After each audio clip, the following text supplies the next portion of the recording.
Yo. Huh? Come on!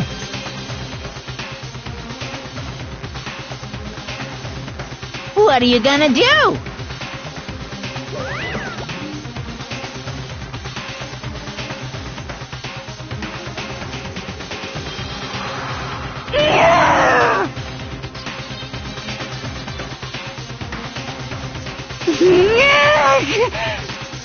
Phew!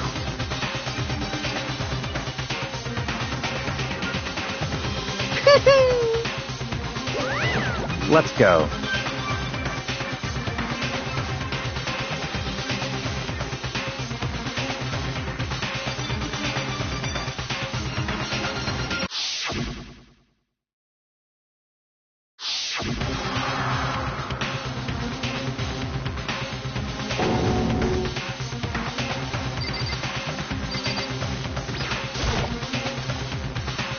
It's true.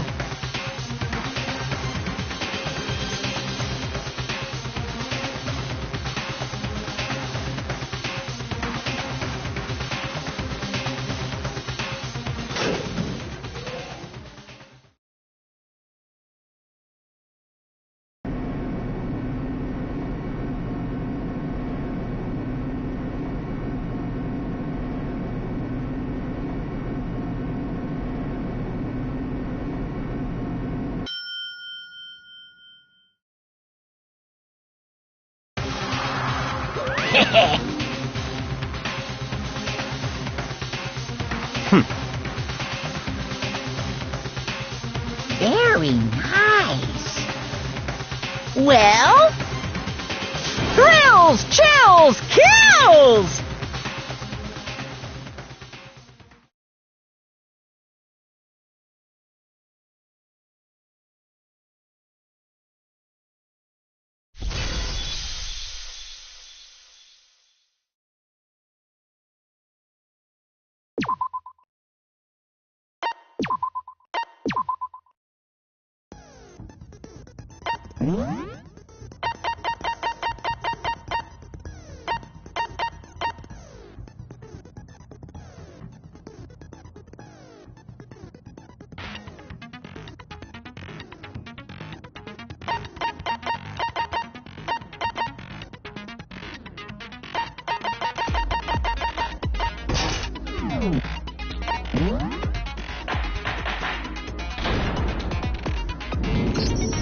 Let's begin with a basic explanation of the class trial. So, your votes will determine the results. If you can figure out who done it, then only they will receive punishment.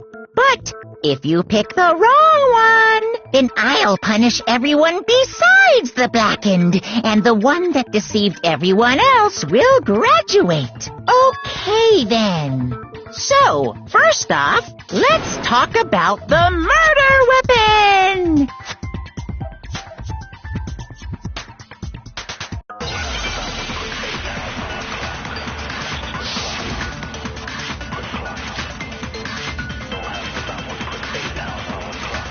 Chihiro's fatal injury. It appears it was a head wound. According to the Monokuma file, the killer used a blunt... What kind of blunt instrument could it have been? I bet it was an iron pipe. Interesting. That certainly would make for a power... Poor Chihiro. It appears it was... According to the What kind of blunt instrument... I bet it was an iron pipe. No, that's wrong.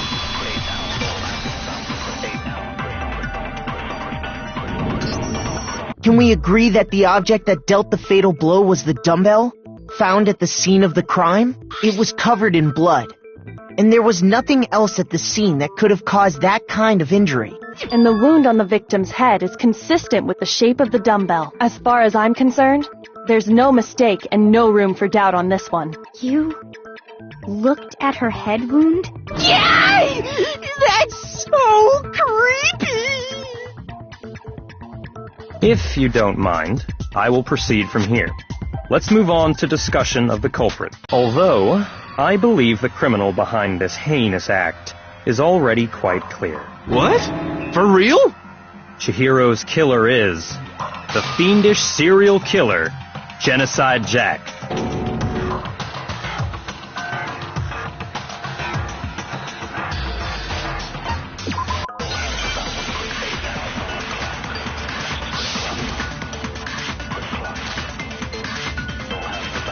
The culprit is Genocide Jack.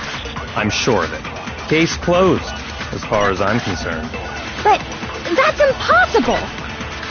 Why? What makes it impossible? Well, I mean, come on! There's just no proof for it. No, that's wrong.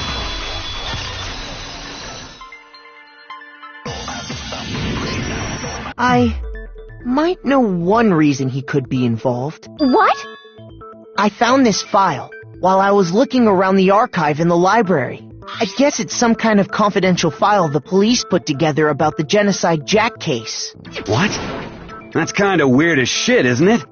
What was something like that doing in the library? The why of it is probably more trouble than it's worth. So let's forget about that for now. More importantly, it outlines all the specifics of every Genocide Jack case in exceeding detail. According to the file, there appear to be two defining characteristics in every Genocide Jack case. The first is that a bloody message is found written at the scene of every murder. Oh, that's right. Boob lust. No. It's actually bloodlust. But more important is the other characteristic. And it's something that has never been made public. Never made public? What the hell is it? Why don't you tell them, Makoto?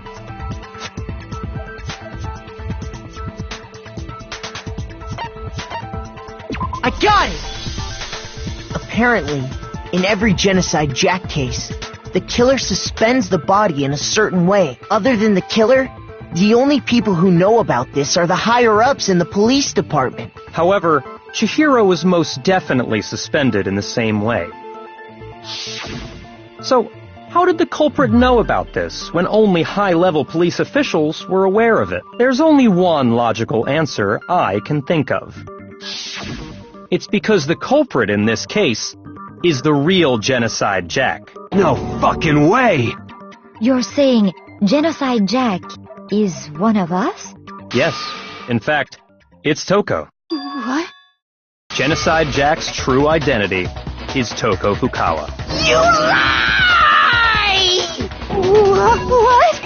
Hey, okay, wait, hold on a sec. Toko has, like, bloodophobia or whatever, remember?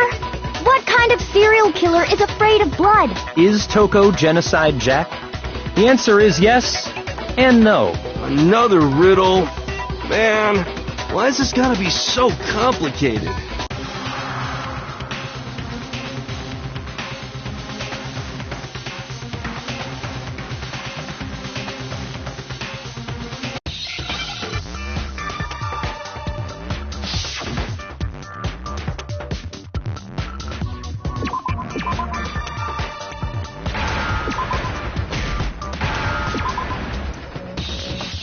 Now I understand.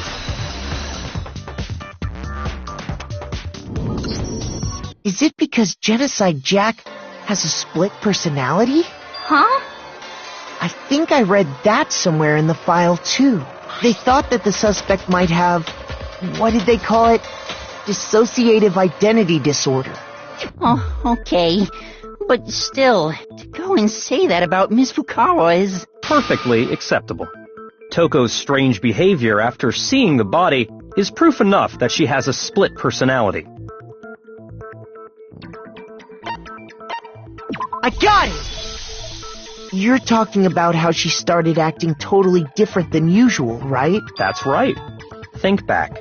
She fainted when she saw Chihiro's corpse, and then, when she woke up...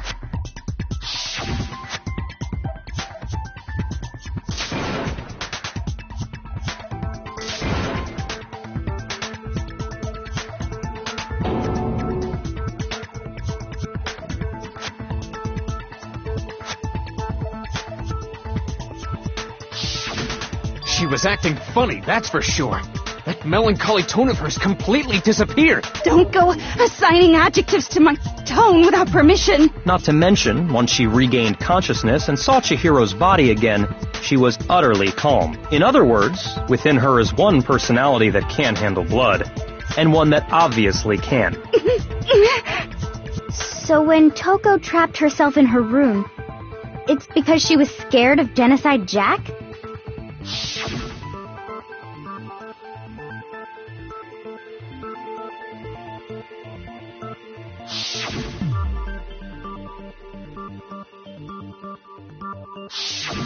The reason she locked herself in her room wasn't to keep other people from getting in. It was to keep her other personality from getting out. What? Toko was afraid. Afraid of the murderous fiend inside of her. Of killing even more people. How? Yeah. How can you know all this? I do believe you misunderstood her. What she's trying to say isn't, how can you know all this? No. What she wants to know is, how could you tell them? Huh? Last night, just before Monokuma gave his motive speech, Toko and I had a strange conversation. She told me a most interesting story. She said a murderous fiend lived within her, and she was afraid it could appear and attack at any time. And that trepidation is what's caused her to have such a bleak attitude. Isn't that right, Toko? This is all a lie. Right, Toko? You said you wouldn't tell anyone. What? You promised! I can't believe you lied! You have only yourself to blame. You came to me with your tragic little story. I didn't ask you to. This is the real world, not some romantic fantasy fairy tale. Besides, you broke your promise first. You said that as long as you were here, no matter what, you wouldn't let Genocide Jack kill anyone. But in spite of that promise,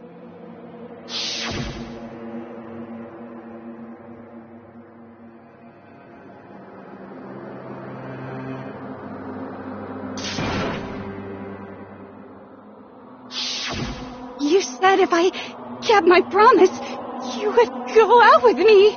That's the only reason I promised. how many times do I have to tell you? I never said that, but you weren't able to do it. You just couldn't resist that rush you got from killing, could you? I tried. I swear I tried to control it, But your efforts were useless. What a disappointment. I hate you. Well, the opening act is nearly finished. All that's left is to hear from the person in question directly. The person you don't mean.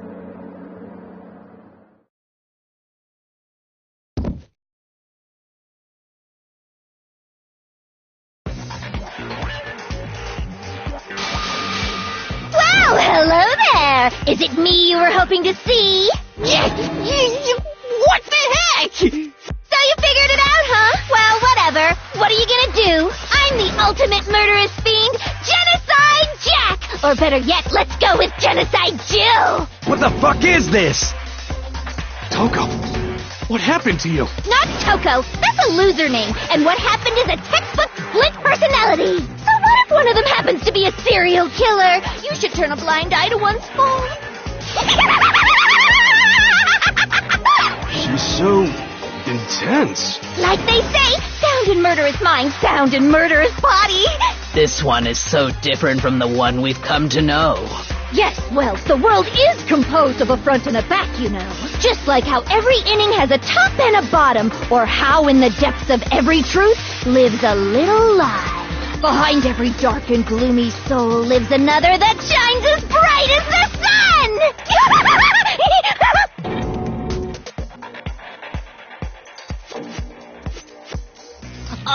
Miss Jack, Jill, can I ask you a question? What's up? Some of us think you might be the mastermind behind our entire situation. What are your thoughts on that? Well, I'll tell you. I am the mastermind of all masterminds! Just kidding! Then it's not true? Of course it's not true! How dare you try to link me to that creepazoid!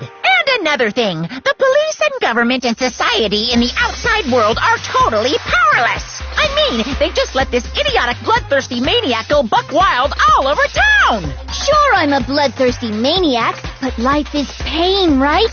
To live is to hurt other people. It's a necessary evil if you want to survive. The act of living itself causes pain for everyone. Just kidding again! This should be enough to convince you. This murderous fiend is responsible for Chihiro's death. There's clearly a motive, so there should be no doubt. A motive? Remember what Monokuma told us?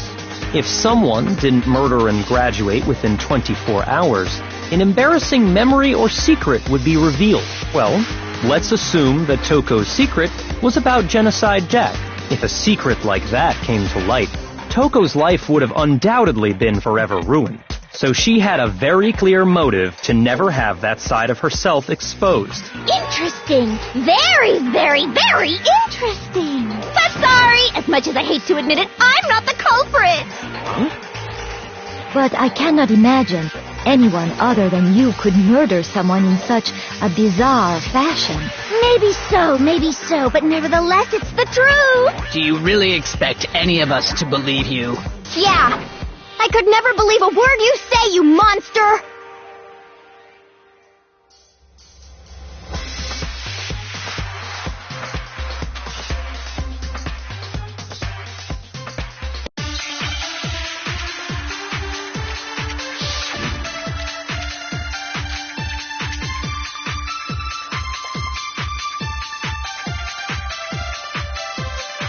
Sorry, but I didn't kill anyone! You say that, but do you really expect any of us to believe? Perhaps if you had an alibi, that would change. Oh, an alibi, huh? Now we're talking! When you compare your past murders to this incident, the modus operandi matches completely. No, that's wrong!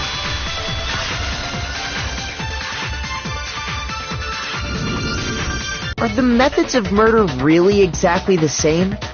I'm not so sure about that. I think there's a slight difference between the Genocide Jack cases and this one. Huh? How's it any different? Uh-oh, you don't know? Well then, human garbage, let me tell you! I murder with passion and conviction. I consider myself a professional, and I have a very particular way of doing things. Imagine you go to a fancy Italian restaurant. They're very picky about the noodles, the sauce, everything. But what happened to Chihiro? It'd be like if that same Italian restaurant started using ragu or Chef Boyardee. This is no creation of mine. Let me rephrase that in a way that maybe makes more sense. There are two clear differences between the Genocide Jack cases and this one.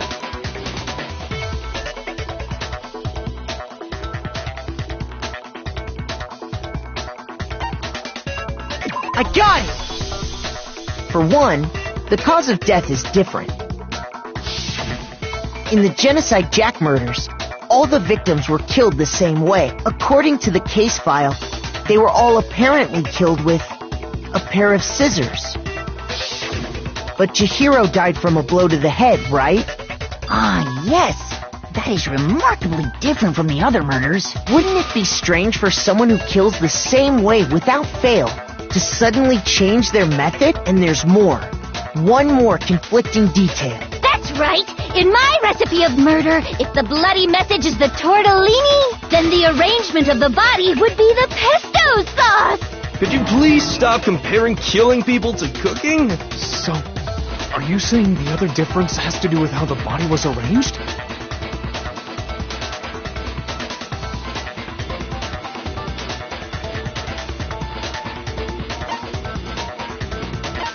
I got it! Do you remember what the killer used to suspend her? They used some kind of rope to hang her up by her wrists. What is your point? Well, in all the previous Genocide Jack cases, something else was used to suspend them. Specifically, pairs of razor-sharp scissors. And guess what? I used my own specially designed scissors for the murders and the arrangements. Like I said, I'm a professional, so naturally I'm very picky about the tools I use. And you know what else? Big Mac said there's 2 differences, but he's wrong. Big Mac? Are you referring to me? Listen up, Big Mac. There's actually one more difference. Huh? My word, you really didn't notice? Take a look at who the victims were in each Genocide Jack case. There's a pattern there, just waiting to be discovered. A pattern? Figure that out, and it'll be plain as death why I couldn't have possibly killed that little lolly girl.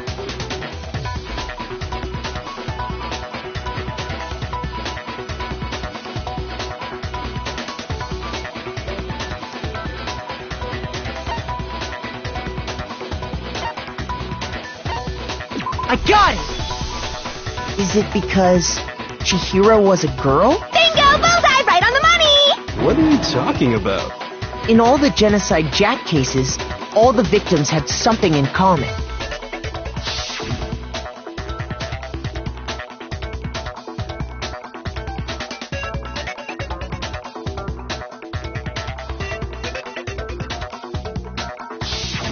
They were all guys? That's right! The people I kill with such passion and conviction are all adorable little men! I can't believe I said it! I'm so embarrassed! The hell is wrong with you? I can't help it! I'm just a full-throttle boy-on-boy fangirl, and the mopey side of me just hates it. But now I'm on the fast track to becoming a full-fledged fan madam! So since Chihiro was a girl and not an adorable little man, you wouldn't kill her? Would an Italian chef suddenly start making ramen just because they're both noodles? Don't be stupid. I have too much passion and conviction to cross that line. That's the absolute reality of the one and only. We get it. You've clearly explained your hobby and your philosophy. But that's not all there is to it. It's a different matter entirely. When you're forced to kill in order to survive. Quiet, lowly cur! Lowly cur? I would never kill for a reason as petty as mere survival. And if by some fluke I did kill to survive, why would I bother with the message and arrangement? It'd make me the obvious suspect. That does make some amount of sense. Plus, whatever reason I have for killing, I would never leave out my prized scissors. Who would go out of their way to use a big, stupid, heavy dumbbell? Maybe you used the dumbbell because you couldn't find any scissors in the school? Any scissors? I don't just use any scissors. I only use my own set of high-class envy of the entire world scissors! Okay, whatever. There still aren't any in the school. Are you sure about that?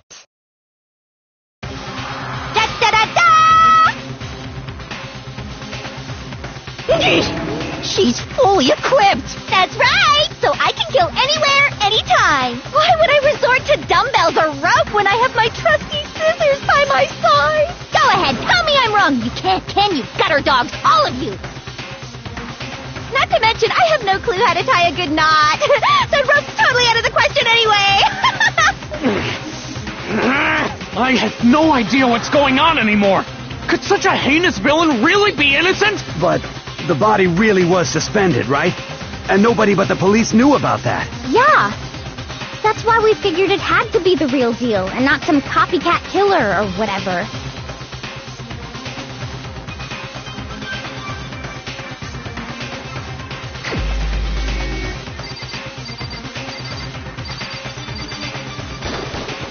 Here's my answer. Byakuya, it's possible you could have found out, isn't it? You'd have no problem gaining access to classified government documents or internal police records. Plus, you'd already looked through the Genocide Jack file before this all happened, hadn't you?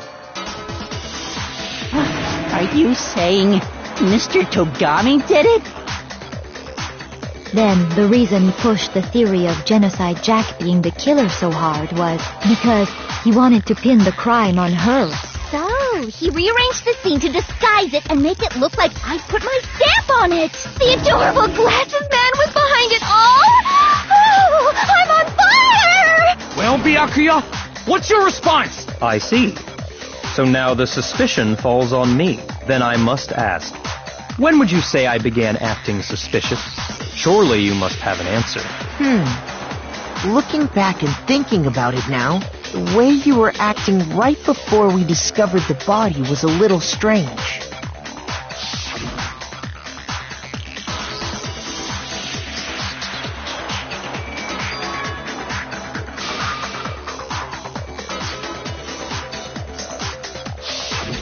You wanted to go to the girls' locker room right away, right? But since you're a guy... I should have naturally thought of the boys' locker room first.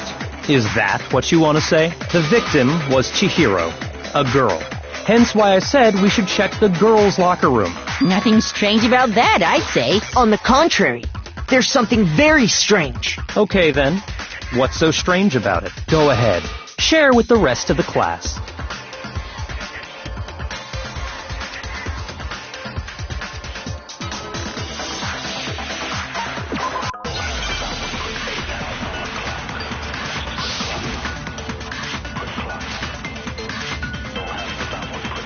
So, you said Byakuya was acting kind of weird before we found the body, but he was acting weird. If you're presented with the opportunity to check out the... That's a natural reaction for any guy! The victim was Chihiro, who... No, that's wrong!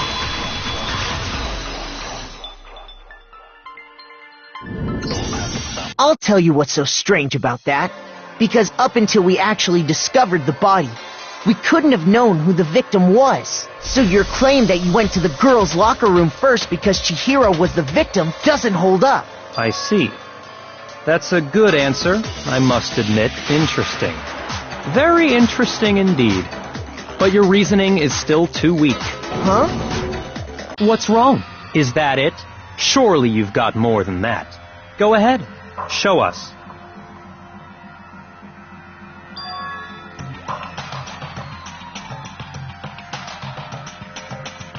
What's the matter? You're not finished already, are you? There must be more to it. There is. I think. There is more to it. Think about it. We just talked about the differences between this case and past Genocide Jack incidents. The proof you're looking for is hidden in there. Oh? Proof that I'm the culprit, you mean?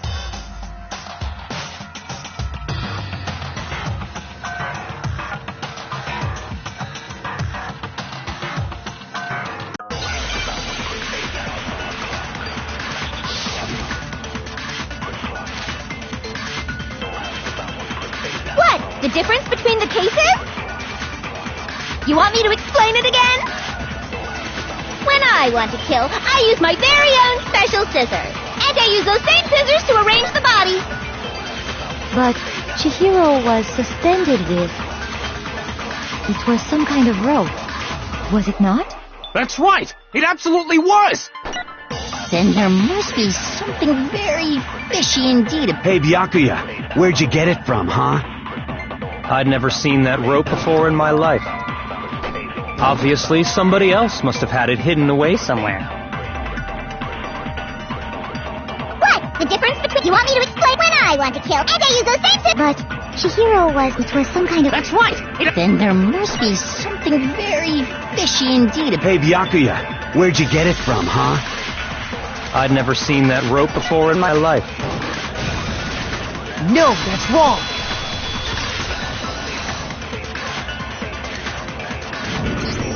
Actually, I'm pretty sure you have seen it before. Because, you see, that rope, or should I say, that extension cord? What? An extension cord? Byakuya, you've used the extension cord in the library more than once, haven't you? And the same extension cord that was in the library all this time went missing after the murder. And there's no way someone who uses that extension cord as much as you do wouldn't discover that fact. Then Byakuya must be the one who took the extension cord. I can't imagine any other possibility. That's really what you think? Then your conclusion is something like this? I killed Chihiro in the girls' locker room, then hung her up and wrote that bloody message.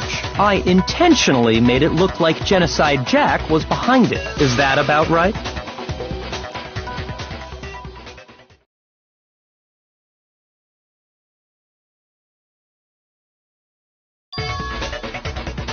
What's wrong? I asked you if you think that's what happened. Hell yes, that's what happened. So that's it, right? Byakuya's the killer. I don't disagree with not disagreeing. We kept calling this a game, right? So he'd be totally willing to do something like this to win. Sorry, but could we hold on just a second? I think we need to talk about this a little more. Huh? Do we really need to? We've already decided who did it. I know, but still, there's something that's still bothering me. Is that right? And what, pray tell, is still bothering you? I killed her in the girls' locker room, then disguised my crime. Specifically, I dressed it up to make it look like it was the work of a homicidal psychopath. What about all that bothers you?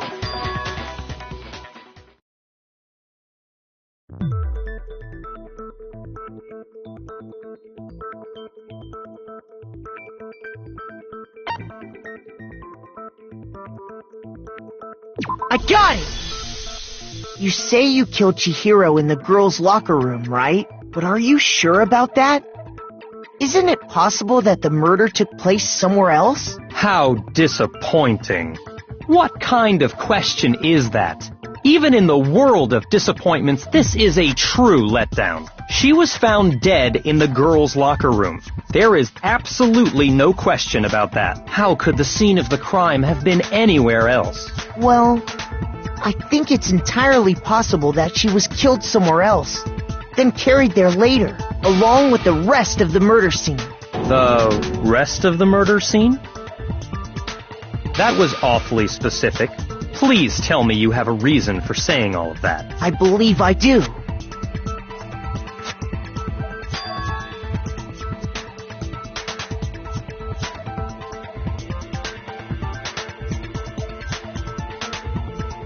Hey, don't just move on without permission! What do you mean she was killed somewhere else? Come on, Makoto. If there's any chance the murder took place somewhere else, let's see the proof.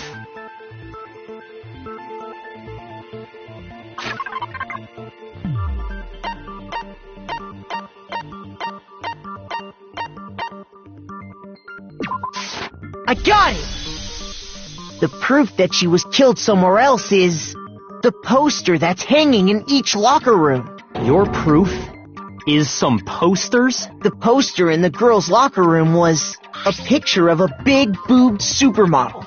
But don't you think that's kind of strange? Why would the girls' locker room have a poster like that? I bet those massive jugs of hers were totally fake! Meanwhile, the boys' locker room had a poster of the super popular boy band Tornado. Again, that doesn't really seem to belong in a boys' locker room. So you're saying that maybe the posters were switched? And there's one other thing I noticed about the locker rooms. You know what I'm talking about, right, Sakura? You're referring to my protein coffee, aren't you? Protein coffee? While I was in the girls' locker room earlier, I spilled some protein coffee on the carpet, but I noticed that after the murder, the stain had been totally scrubbed away.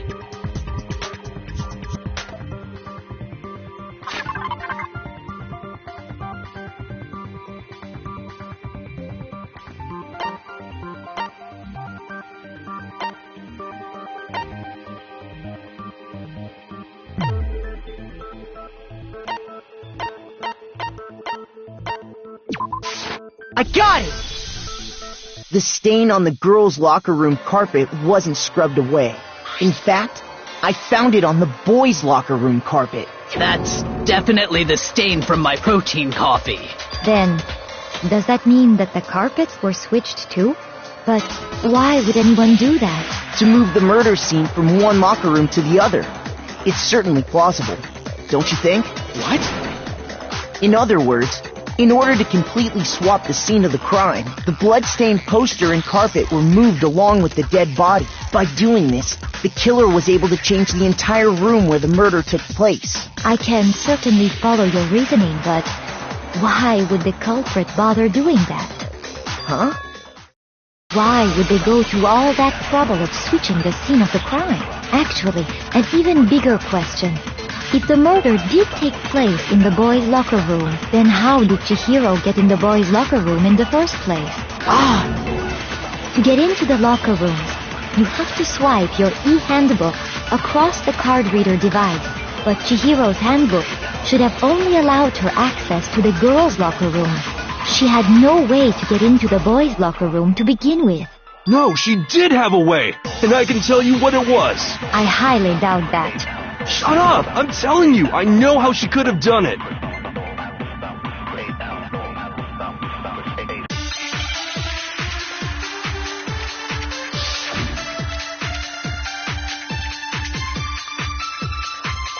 Is it really possible? Could Chihiro really have gotten into the boys' locker room somehow? Ah! I've got it! She must have hacked her e-handbook. She was the ultimate programmer, after all. I'm sure that would have been no problem for her. No, I don't think that's it. She used the thing that was in the main hall. Huh? What thing? I'm talking about Leon's handbook. No, that's wrong.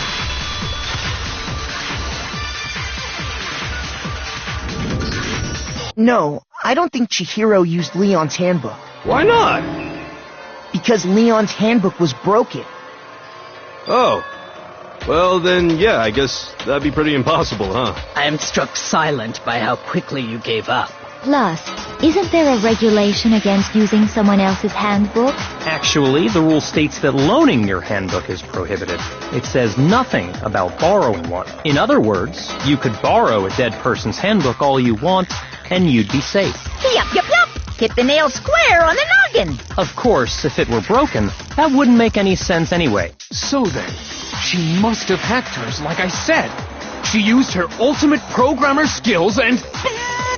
You can't fix an e-handbook. The instant you open one up, a security buzzer starts blaring. So, if she didn't use Leon's handbook, and she didn't modify her own handbook... Maybe Mr. Naegi's initial assumption is just wrong? It seems like there's no way she could have got into the boys' locker room. So I guess so. Okay then, I vote for Byakuya.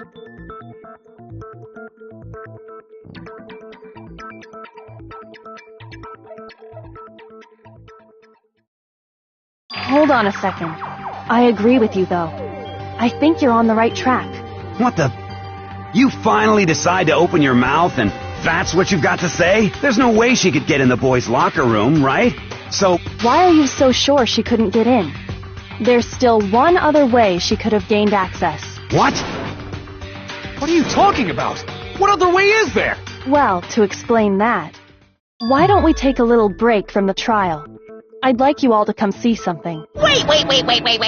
Just what do you think you're doing? Don't worry. This'll make the whole trial more exciting.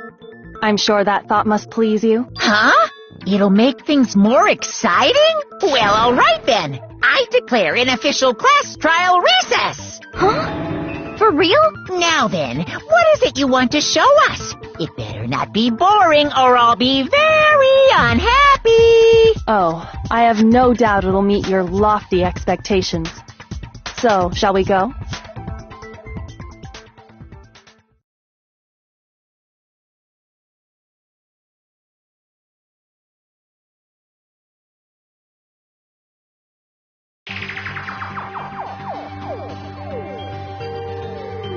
The girls' locker room?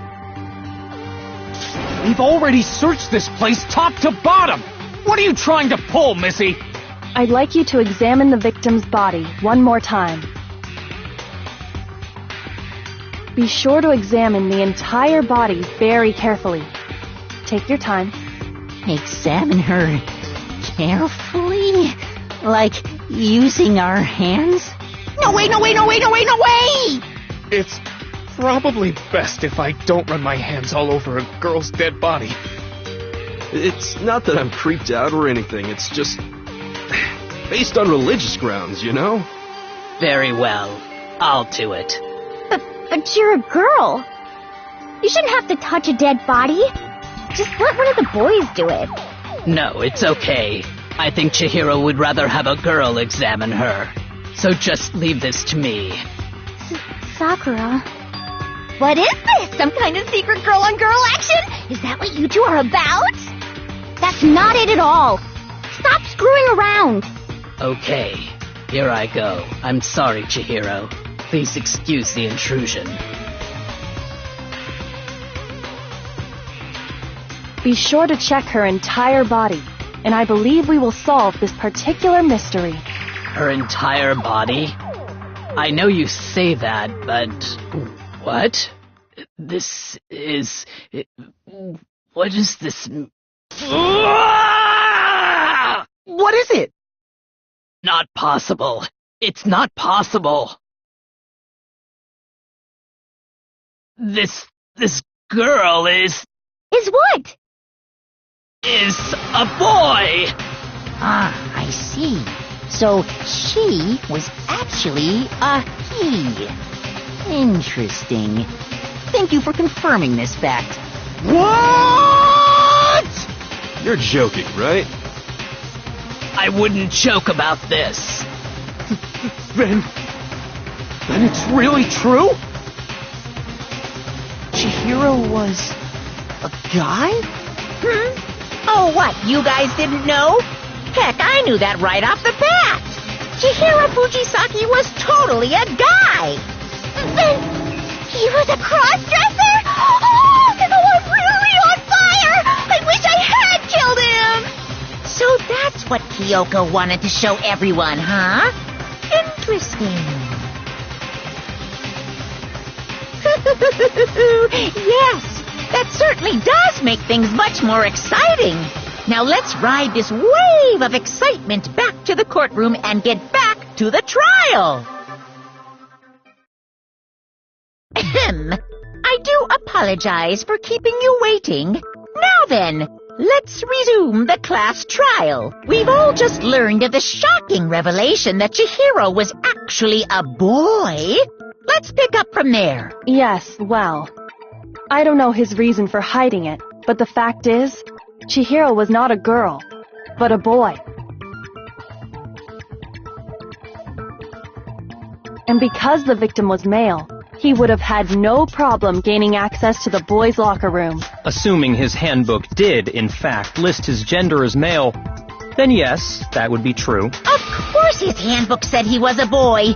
He dressed like a girl, but he was a boy through and through. So then, there should be no issue with Makoto's initial assertion. The victim was killed in the boys' locker room, and was then later moved to the girls' locker room, and the killer could have easily used Sayaka or Junko's handbook to get into the girls' locker room. So Chihiro really was killed in the boys' locker room? I still don't understand the motive for moving the body, but yes, that does seem plausible. Well, I must admit, I did find it rather odd. I knew he felt a little off.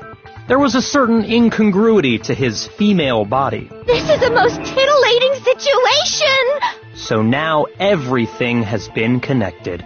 All the mysteries have finally become clear. Okay, well, connected or clear or whatever. We still think you're the killer, remember? Very interesting. This has become very interesting indeed. He's off in his own little world. What about you, Makoto? After everything we've learned, do you still think Byakuya's the killer? Well, without a doubt, Byakuya is the one that made Chihiro's death look like Genocide Jack did it. But I think he might not actually be the killer after all. What? But aren't you the one who accused him in the first place? He just seems to be too easygoing about all this. Like he's enjoying us solving the mystery. The way he's acting, it makes it seem like it doesn't have anything to do with him. And you think that might be because it doesn't have anything to do with him? Plus, the evidence he left behind was a little too... how can I put it? Overt. He consciously chose to use the extension cord, knowing it could connect him to the murder. At least, that's how I see it. And Byakuya, when you found out the murder took place in the boys' locker room, it seemed to rattle you. And then again, when you found out Chihiro was actually a guy, if you really were the killer, that stuff wouldn't have had any effect on you. So that's your thinking, huh? Well, it bothers me that you don't have more concrete reasons, but it's fine. I guess I'll mark it as correct for the time being. Mark it as correct? He's right. I am not the culprit. I just happened to come across the corpse in the girls' locker room and decided to alter it. Are you fucking with us right now? No, I am not effing with you right now. I'm telling you the truth. Well, I find it very hard to believe. Go ahead. Find it very hard to believe. You're free to be executed along with the rest of us. If you're really telling the truth, then why? Why do you do that to his body? My reasons hardly matter right now. Uncovering the culprit is much more important, wouldn't you say? Now then, if it wasn't me, who was it? Well, I don't think I can say for sure without talking about it a little more. We're seriously gonna keep going? We're all good, aren't we? I thought it was clear Byakuya did it. No, I'm with Makoto. If there's any doubt whatsoever, we need to explore every possibility, because if we're wrong, we all die here. That's true. Very well then. I'm with you too. Damn straight. Count me in. Do you not have a mind of your own? Of course I do. What am I, an ant or something? Anyway, let's discuss this all as a group one more time. We still have time to make our decision. That's very true. Our lives are all on the line. Excellent. Then shall we resume our game of hide and seek?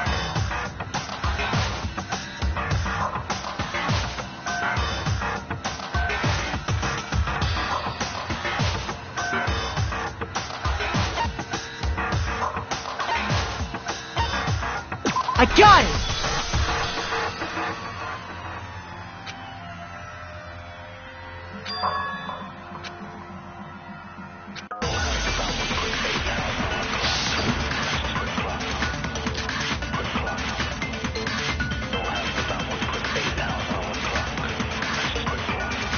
Isn't there a single clue that might lead us to who did... Well, clues are one thing, but...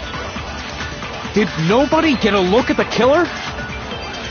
I'm sure if someone saw the killer, they would have said something by now. Perhaps someone saw the victim at some point. Even that... Yeah. All we need right now is any kind of new info. It's over. It's all over. You want to know who saw the victim? The killer. And only... No, that's wrong!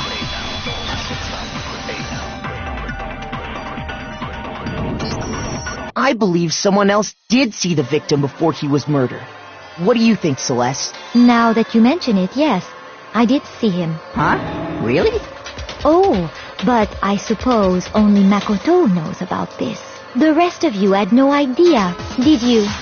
That is why you're all making such ugly noises. Whatever! Just hurry up and tell us! It was last night, right before nighttime. I saw Chihiro in the dormitory warehouse. I saw him stuffing a track jacket into a duffel bag, and then, I assume, he headed off to exercise. A track jacket and a duffel bag? But we didn't find anything like that at the murder scene. It seems likely that the culprit destroyed them to get rid of any evidence. And that is when he said something that struck me as rather odd.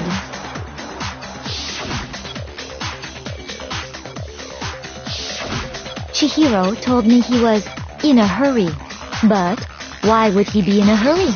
Only if someone were waiting for him, I should think. So, Mr. Fujisaki was on his way to meet with someone, and then they were going to work out together? But Hina and I had invited him to exercise with us plenty of times, and he always declined. Probably because he was afraid you'd find out the secret he was hiding, right? Which means that conversely, he must have trusted whoever he was meeting with very much. Enough so that he was willing to risk his secret being revealed. What a marvelous friendship! The point is, whoever he met up with is the culprit, right? So we just gotta figure out who it was. But knowing what we know, I can't even guess. No, you already have what you need to make the connection. Huh? You know who the killer is. Seriously? Who is it? Who's the killer? Think back to the track jacket and duffel bag the killer disposed of. Focus on the details of these items, and it should become obvious who was waiting for him. Are you sure about that? You really think we can figure out who did it based on two pieces of evidence that we don't have? What? You want to track down some fingerprints or something? Even if we had the equipment for that, we wouldn't know how to use it. As was noted, the evidence is already gone. There's nothing to get fingerprints from. Maybe, but we can make certain inferences if we just take the time to talk it out. Easy for you to say. But fine. Celeste, did you notice anything special about the bag or jacket? The bag was just a normal duffel bag from the warehouse. All the bags in there are the same, so I can't imagine what would make that one special. Well, if I remember right, there was a decent variety of tracksuits to choose from. Do you think there might be some connection between the culprit and Chihiro's jacket? Perhaps. Let's explore that and talk a bit more about the jacket he took.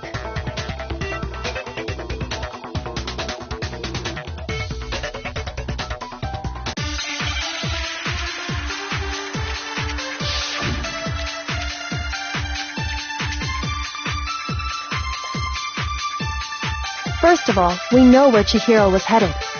He was on his way to go exercise.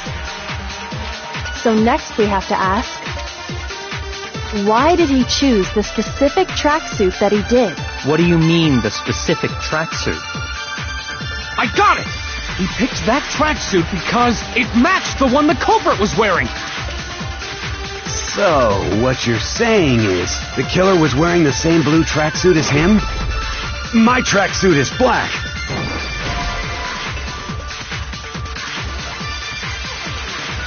Shoot!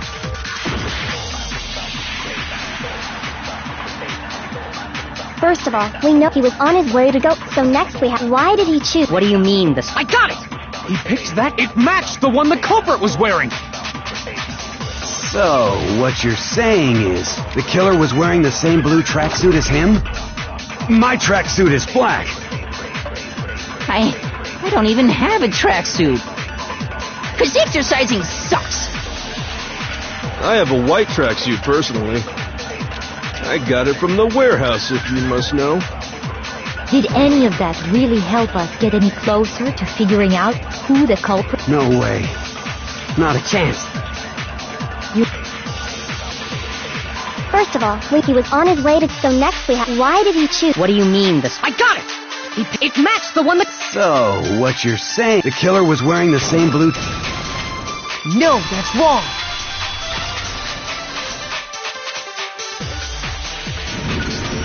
Hold on a second, Mondo. What did you just say? Huh? What'd I say? When Celeste testified a few minutes ago, she said...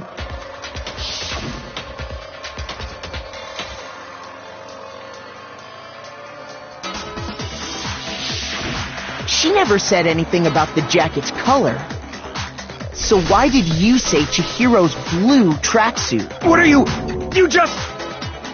Hey, Celeste, what color was Chihiro's tracksuit? As a matter of fact, it was blue. And before we began the trial, did you tell anyone that? The only one I told about any of this was you.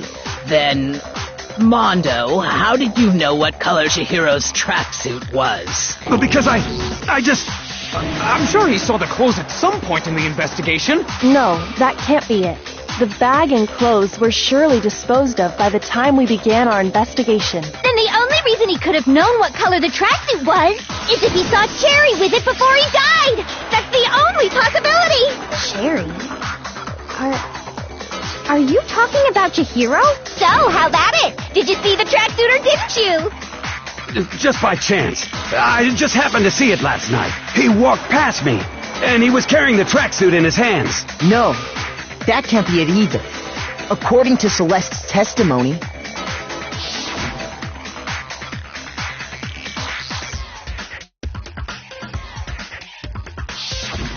when Celeste noticed it, Chihiro made a point of making sure the jacket was completely in the bag. If you just ran into him briefly, you couldn't possibly have seen what color the tracksuit was. Yeah. It would appear you've dug your own grave. Perhaps. But you handed him the shovel, didn't you? That's why you said what you did. Focus on the tracksuit and it'll be obvious who he met with? What a bunch of nonsense. Ah, Now I understand. It was all one big bluff, wasn't it? Your true intention was to draw a slip of the tongue from the culprit. That's why you said you knew he did it, to put them on edge. That's right. However, Mondo was my target all along. I had my suspicions about him from the very beginning. But why? What made you so suspicious? That's a good question.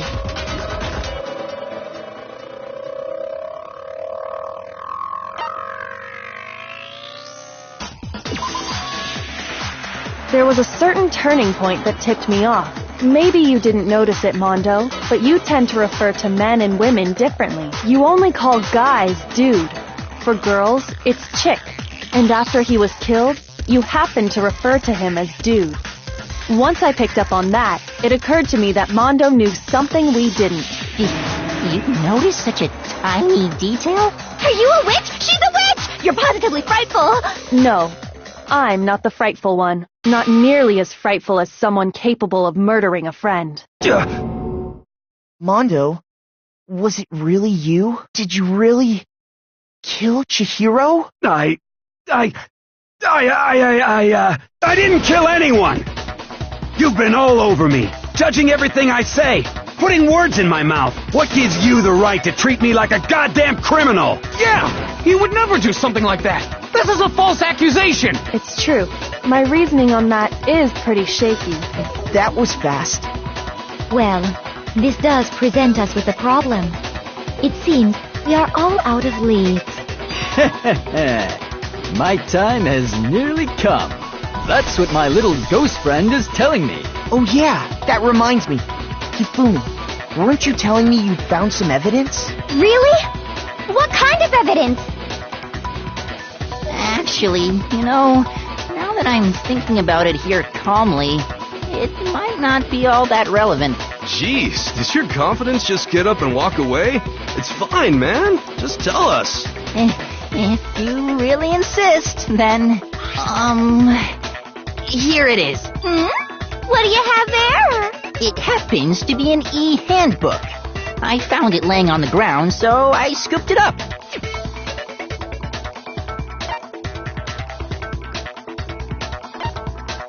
I got it! We know Chihiro's handbook was missing from the scene of the crime, right? For a fact. For a fact indeed. I was totally sure I'd found it. Then it must hold some clue about the culprit, right? Well, that's what I was hoping. But it's busted. It won't even turn on. I imagine the culprit broke it to get rid of any evidence after the murder. That's odd. I didn't think the handbooks were quite so fragile. You're right. They're not. They're totally waterproof and shock resistant.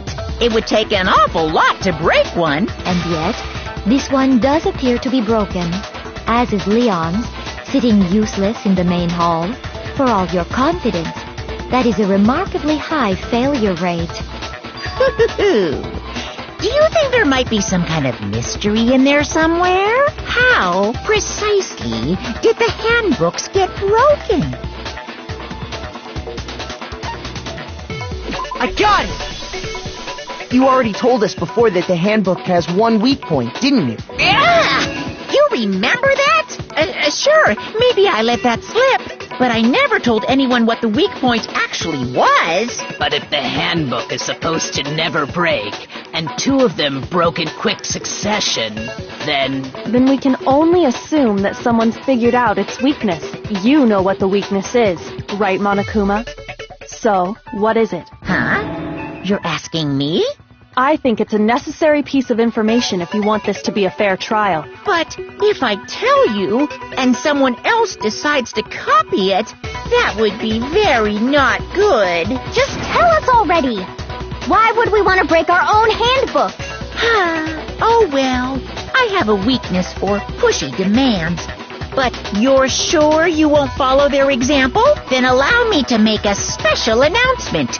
The weak point of my cutting-edge e-handbook is... when it's exposed to high temperatures for too long, it will suffer a meltdown and totally break! I flippin' knew it! You knew it? Yeah, 'cause I found the handbook laying on the floor of the sauna. The temperature in the sauna can reach over 200 degrees.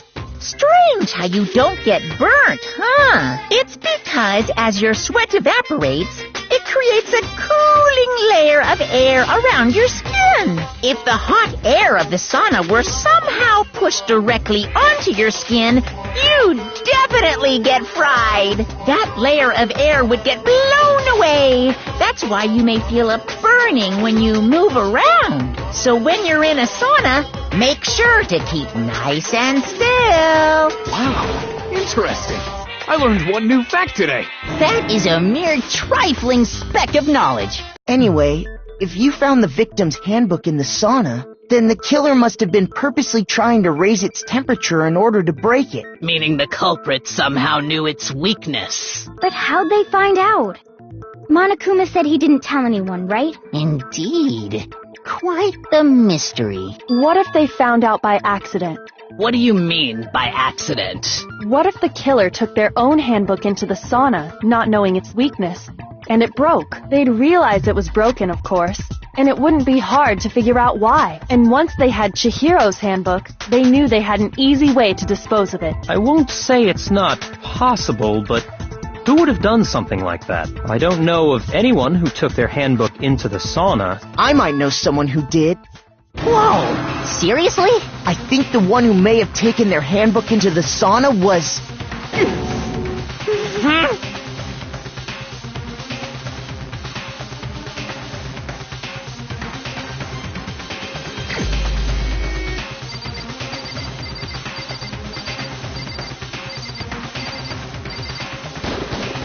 Here's my answer! Mondo, your handbook got broken in the sauna, didn't it? What? Why? Why do you keep accusing him? Mondo and Taka had an endurance contest in the sauna not too long ago, remember? And for the contest, Mondo just so happened to keep his school uniform on. But little did he realize, he'd also left his handbook in one of his uniform pockets. And when it was all over, Mondo discovered that taking your handbook into the sauna could easily destroy it. No, wait, hold on. You've got it all wrong. He would never kill. I don't accept this. Show me the proof. The actual solid proof.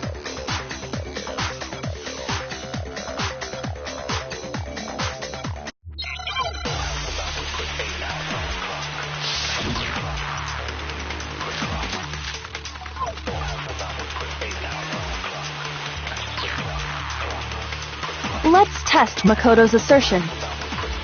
If what he says is correct, then you broke your own handbook. In other words, if Mondo's handbook is actually broken, that proves that what Makoto says is right. Well, my goddamn handbook works just fine. No, that's wrong.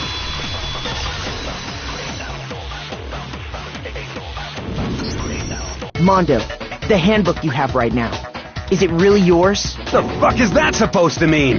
The broken handbook that was in the main hall, isn't that one actually yours? What the heck are you talking about? What I mean is, I think Mondo swapped his handbook out for one that actually works. I think he took Leon's handbook and replaced it with his own. After all, Monokuma said himself that Leon's handbook never should have broken. That's right! The punishment it suffered wasn't nearly enough to destroy it. So then, the broken handbook in the main hall is actually Mondo's, which would mean that the handbook Mondo has right now is actually Leon's, yes? But doesn't that violate the school regulation that says loaning out your handbook is prohibited? Well, here's how I look at it. There is a rule about loaning your handbook to another student, but if they're dead, they're not a student. It's kind of a gray area, I admit.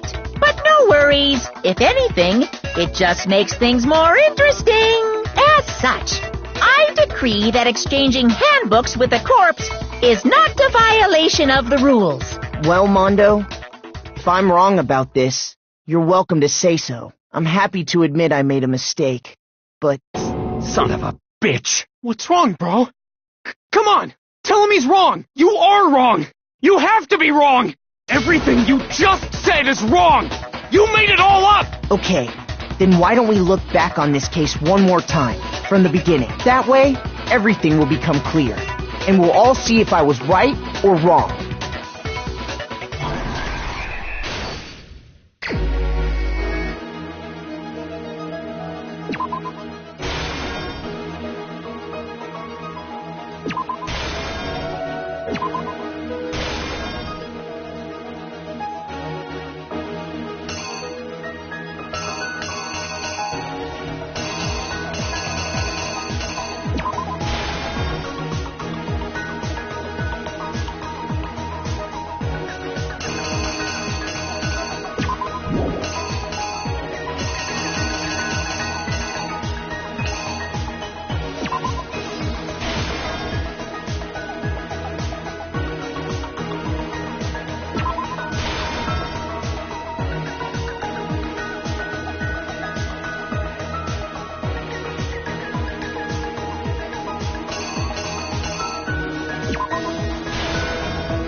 Here's exactly what happened. First, let's take a look back to before the incident. Last night, Celeste saw Chihiro in the warehouse, correct? At the time, she was apparently stuffing something into a duffel bag. That something was a blue tracksuit. You can confirm this, right, Celeste? With bag in hand, Chihiro headed out, even though it was officially nighttime. She made her way to the locker room, specifically the boys' locker room. But how could the victim, who was apparently a girl, access the boys' locker room? Simple, because she was really a he, which is why he was able to use his own e-handbook to gain entrance to the boys' locker room. Once inside, he met with someone there. And the person he met was the one who killed him. It seems likely that the killer grabbed the nearby dumbbell, approached the unsuspecting Chihiro, and attacked him. And that's where the bloodstains on the poster and carpeting in the boys' locker room came from.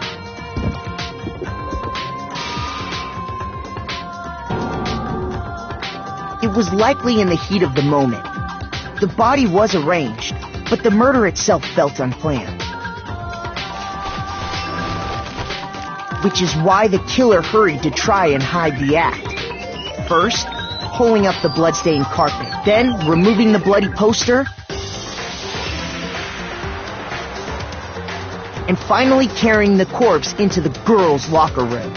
A girl's handbook was necessary to get into the locker room, of course, but this alone doesn't prove that the killer was necessarily a girl.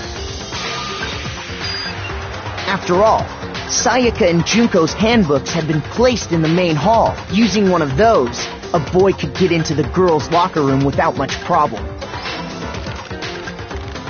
And that's exactly how the killer did it. With the carpet and the poster they brought with them, they got to work. They changed the layout of the boys' and girls' locker room in what you might call a crime scene switch. That could have been the end of things, but no. Byakuya discovered the body and decided to intervene in the situation, making things even more complicated. So, after stumbling on the crime scene, he went and grabbed the extension cord from the library, and then he got to work. He used the cord to string up Chihiro's lifeless body.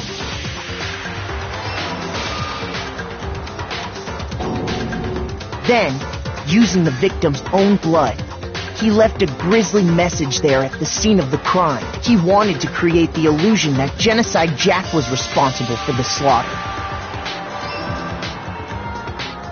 And around the same time that Byakuya was putting together this facade, the killer, having already disposed of Chihiro's bag and other belongings, arrived at the sauna. There, they planned to destroy the last piece of evidence, Chihiro's handbook. And just as the killer expected, the steamy sauna was enough to ruin the electronic gadget. Somehow, the killer knew that the handbook couldn't stand up to the heat of the sauna, and the reason they knew that is because the sauna had already wrecked their own handbook, and that's how it all played out. Isn't that right, Mondo Arata?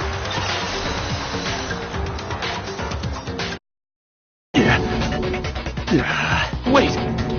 No! This can't be right! Where's your evidence? Yeah! Where's your evidence? You need evidence! You need proof! Without any proof, you can't pin any of this on him!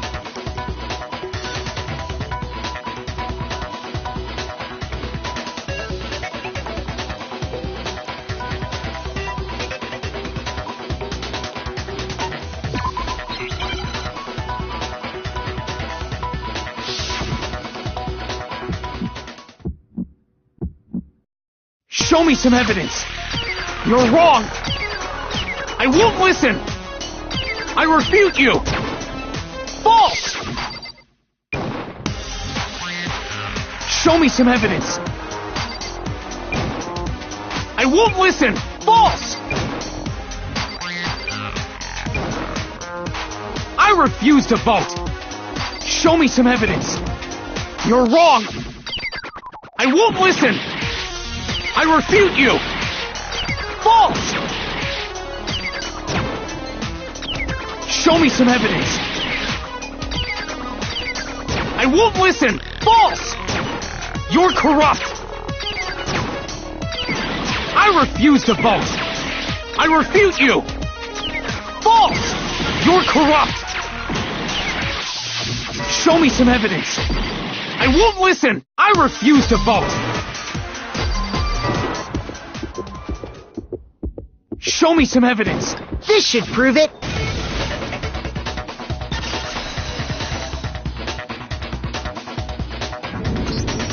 If my thinking so far is right, Mondo must have replaced his broken handbook with Leon's. In which case, we can just check each of our handbooks right now.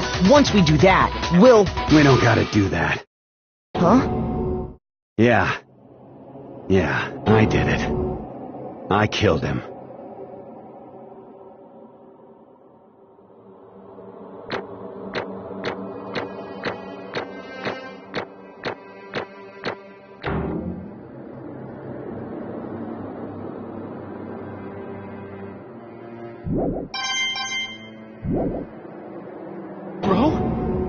Bro, what are you saying? I got no choice, man. After hearing all that, I gotta just give up. Go ahead, Monokuma. Get it over with. Ask for the goddamn verdict. Roger that! Wait!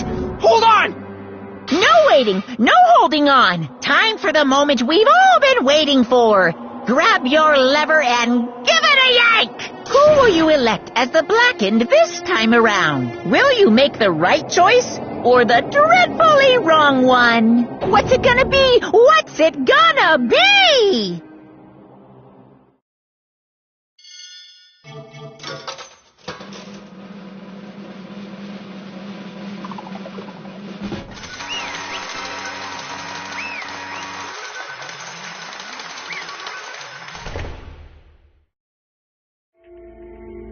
What?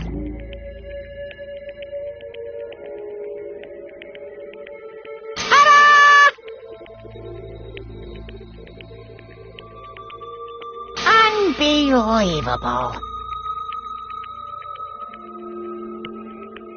What? Sorry. What is this?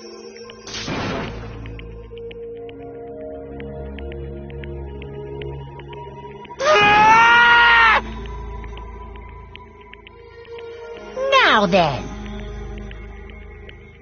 Actually... Ha!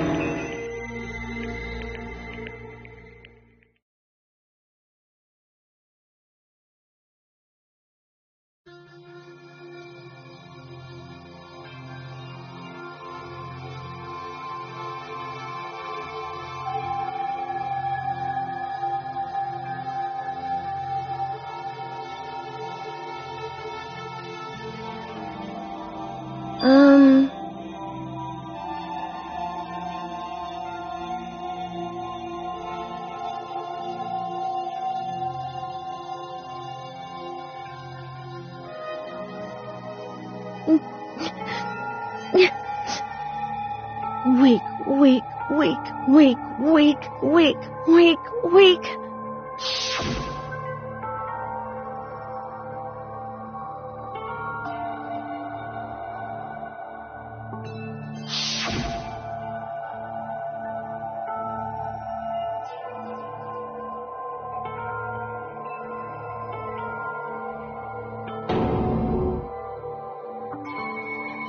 Hey,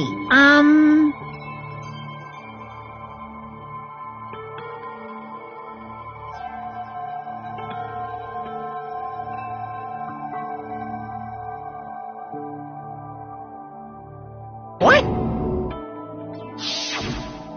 I'm sorry. But...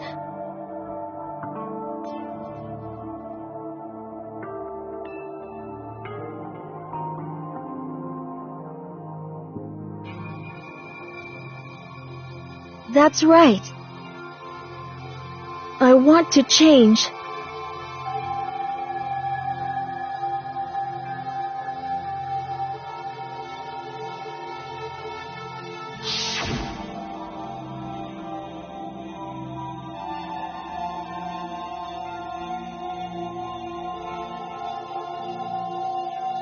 Hey,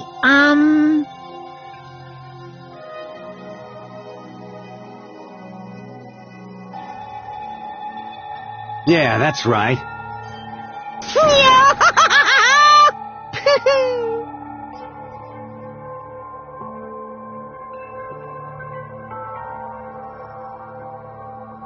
Uh-huh.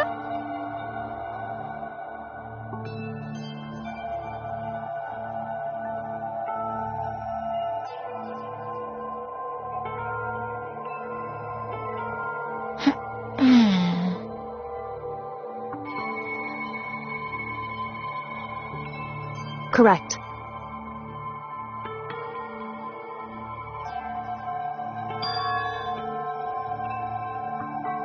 Indeed.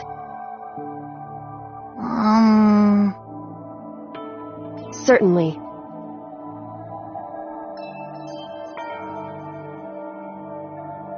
But...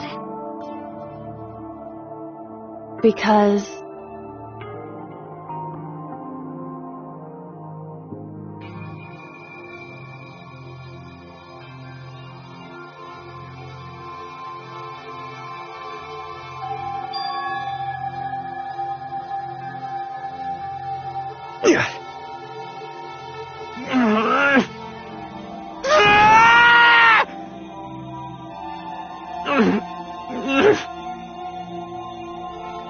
Yeah. I knew it.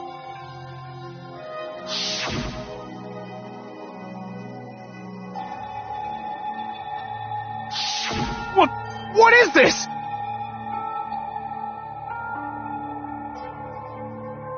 You're wrong! Don't make me repeat myself.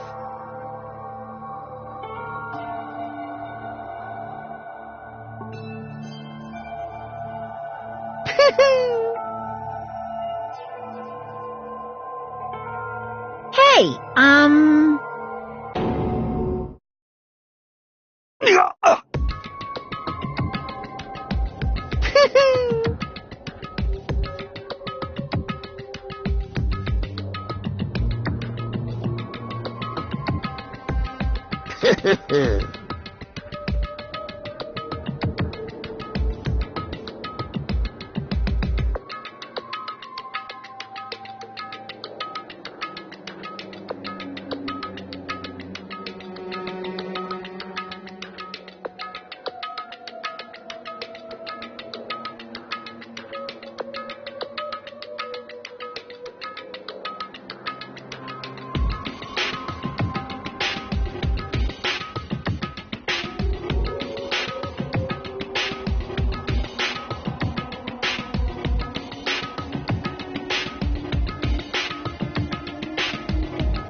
I just...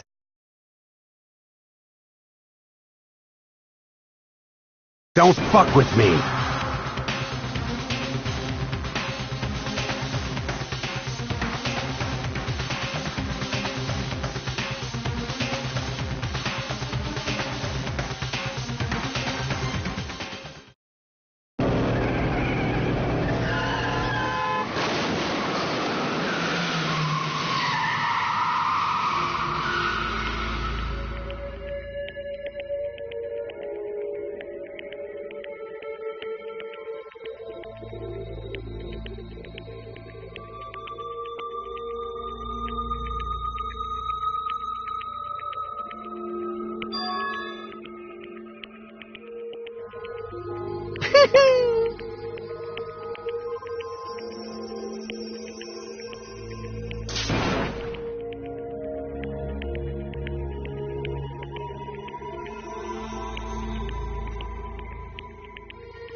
I just...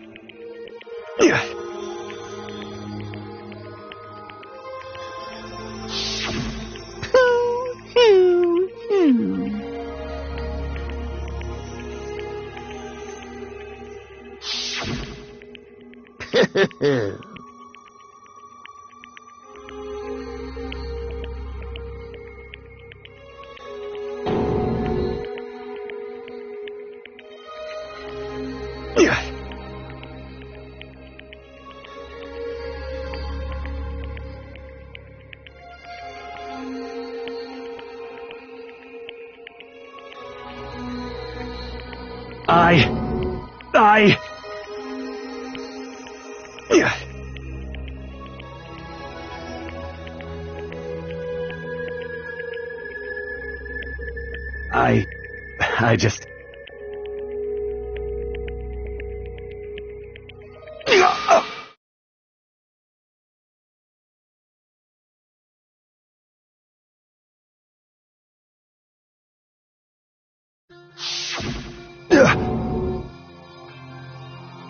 I'm sorry.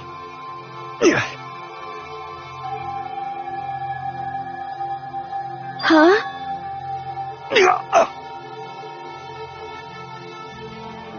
But I want to change.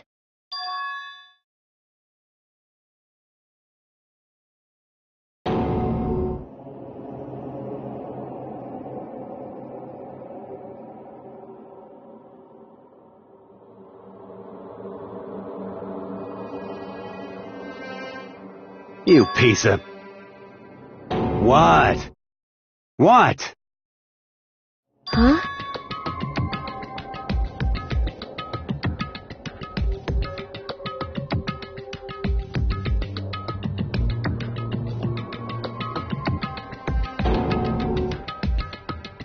What? What? No!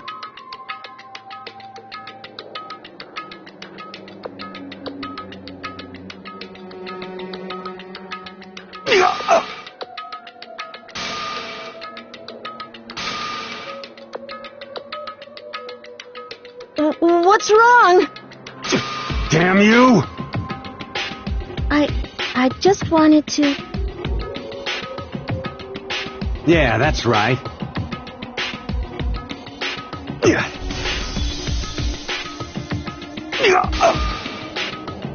You son of a bitch!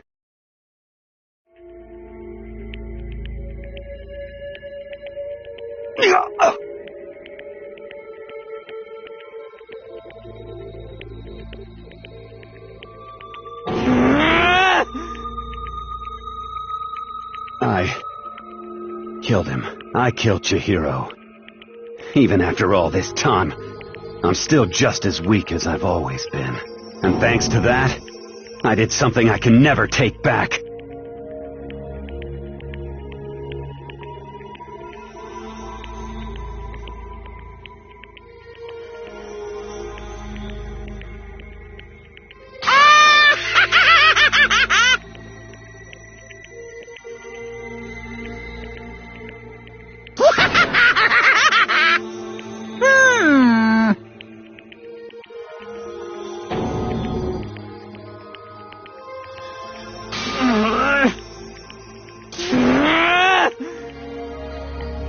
Yep.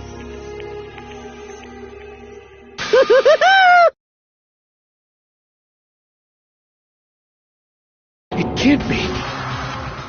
Well now, well now, well now, well now. Ridiculous. Now then, I've prepared a very special punishment. Let's give it everything we've got. It's punishment time!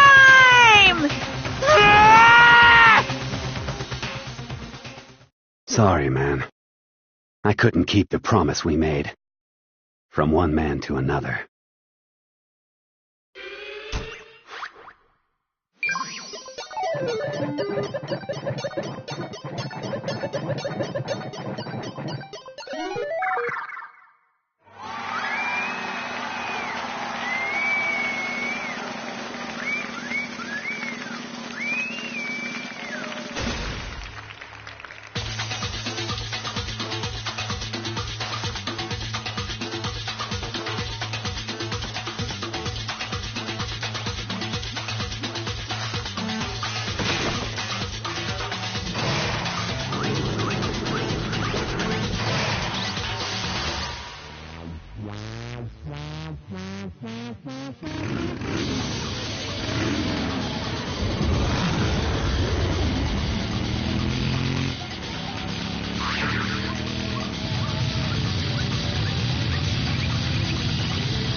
What is this?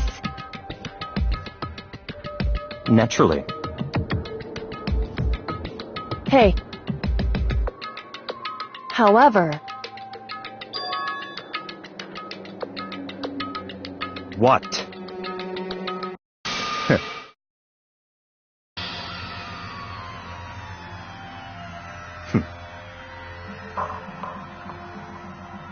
Honestly.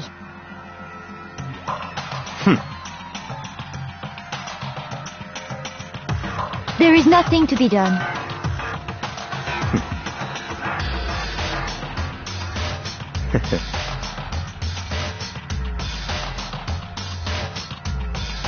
What? What?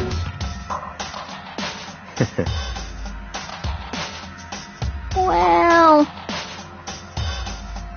That's right.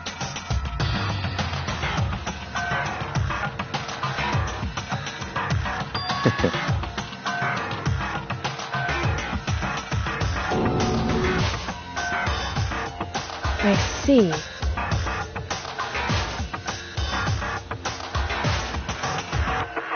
But...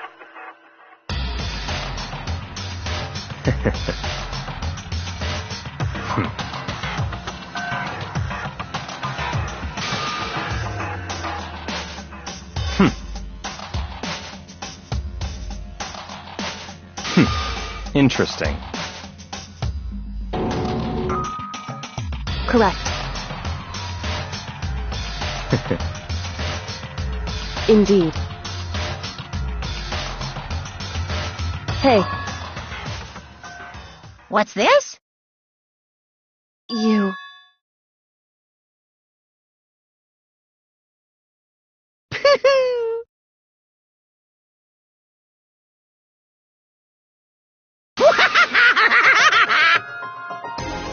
What?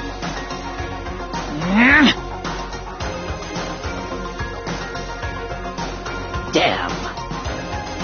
Huh? What the heck? Damn it!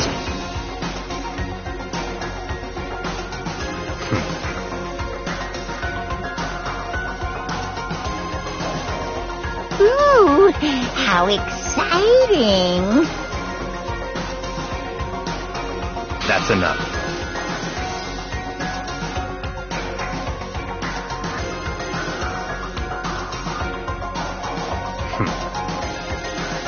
In the name of my family. You're getting all riled up!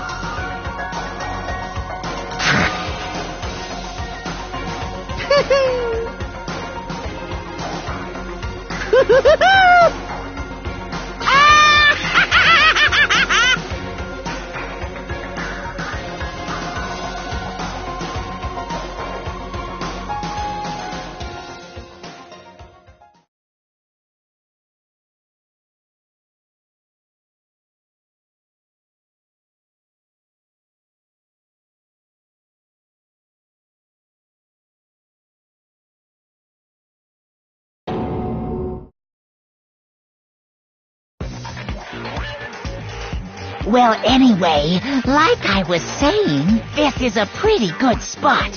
Yeah, a really good spot. Anyway, isn't it amazing how that girl went and killed someone before things even had a chance to get boring? Once things really get moving, it'll be like a roller coaster. There won't be any stopping it. Fear and despair charge forward at a speed nothing can hope to match. But I must admit, I'm disappointed. I went to all the pain and effort of making you part of the group, and you couldn't play your part. You do remember you were supposed to make the first move, right? Well, no biggie. Nothing we can do about it now. So just do your best to make things more exciting from now on, okay? After all, that's what everyone wants to see. As long as you don't want to know my measurements, fire away. Ooh, my, you really took me by surprise there. I know I said you could ask anything, but super denied, ultra denied, demonic denied. Because you see, that's my ace in the hole. And nobody be dumb enough to reveal that, right? No matter how close they were to their friends.